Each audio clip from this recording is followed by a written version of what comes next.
How's it going again, guys? Welcome back to some more Tales from Timor. So yeah, I've been living in Timor for a little over 3 months now. And while I can say that I am better acclimated to it than I was 3 months ago, I'm still not out of the buffer period yet, as demonstrated from the fact that I wanted to put this video out on Sunday, but it's Tuesday because I had a bad case of food poisoning on Sunday. Turns out that the people in the health inspector's office provide a pretty important service in America. Now I can imagine that some of you are thinking, well Ben, what did you expect? I mean, you're living in a third world country. Well, you ignoramus, first thing I'm gonna tell you to do is shut up, and also, you can get food poisoning in a restaurant in America, so that really doesn't get your point across very well. And that brings me to what I want to talk about in this video, because I feel like there are a lot of misconceptions in America about third world countries in general. And although I haven't been living here a terribly long time, I've lived here long enough to have some of my misconceptions about third world countries addressed, and I'm here to relay them to you. See, one of the problems I notice when people talk about third world nations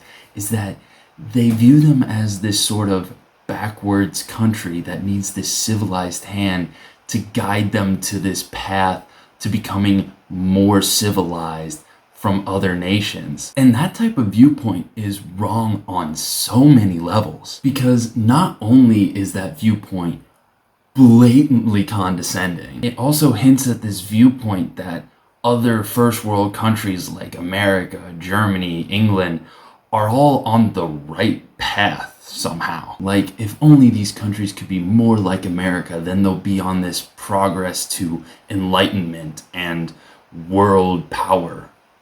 And before you start claiming that America is more enlightened than Timor-Leste, keep in mind that we had a reality TV star as our president for 4 years. Meanwhile, the current president of Timor-Leste has won a Nobel Peace Prize.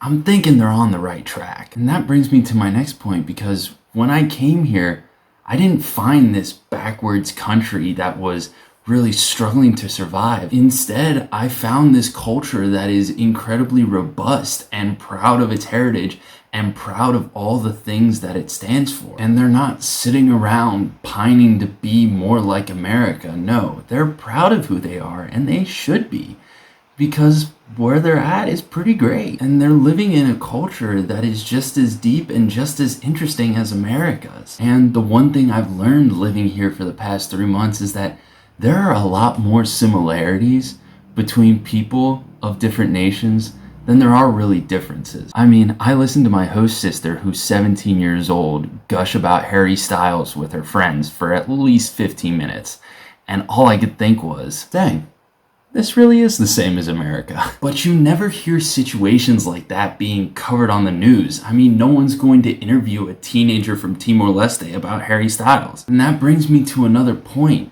is that the real reason we always tend to think of these nations as backwards or uncivilized is because we only hear about them when something has gone catastrophically wrong. Because for the most part, these countries just aren't big players on the world stage, and so we as first world nations don't really care about them. However, our lack of awareness doesn't mean that these nations have just stopped progressing and stopped trying to improve themselves. And that's another thing that leads to these misconceptions about third world nations, is that sometimes our information is wildly out of date. I mean, most of the people that had actually heard of Timor-Leste when I talked about it in America knew it from the 90s, when it was still struggling for its independence movement from Indonesia. And that independence came in 1999.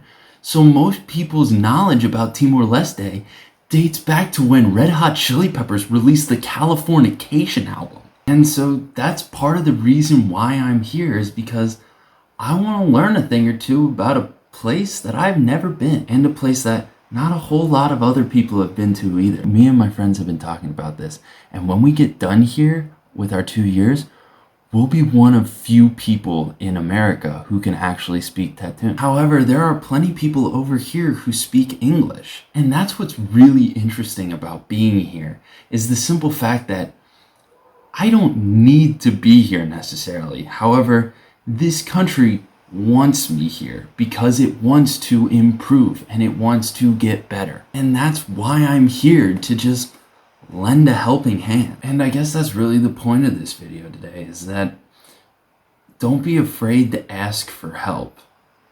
And also, guys, don't be afraid to give it, because we can't go around judging people that are still undergoing their own story. Some people are just at different parts of it. Ate logu, guys. I'll see you next week. Before you click out of the video, don't forget to like and subscribe down there in the description. Also, the new Big Sif single is down there. It's a new release, obviously. Can't go a week without putting out new music. So, hope you guys enjoy it. Yeah, links down in the description. I'll see you guys around.